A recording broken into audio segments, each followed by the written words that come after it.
শুভ বিকেল। কেমন আছেন আপনারা? আশা করি ভালোই আছেন। আলহামদুলিল্লাহ আমিও আপনাদের বোন ভালো আছি। আমি মহানবী হযরত মুহাম্মদ সাল্লাল্লাহু আলাইহি সাল্লামের একটি হাদিস বর্ণনা করতে চাচ্ছি। সেখানে আল্লাহ তাআলা বলেছেন, আল্লাহর নবী বলেছেন, তোমরা হিংসা হইতে দূরে থাকো।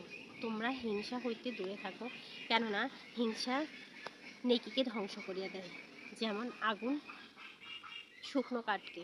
হিংসা আমাদের মানুষের জীবনকে, কথাটার গভীরতা এত বেশি। চিন্তা করেন, হিংসাত্মক মানুষ সে শুকনো কাঠের মতো, তাকে আল্লাহ তাকে জ্বালিয়ে দেয়। বিষয়টা কত গভীর থেকে আসছে।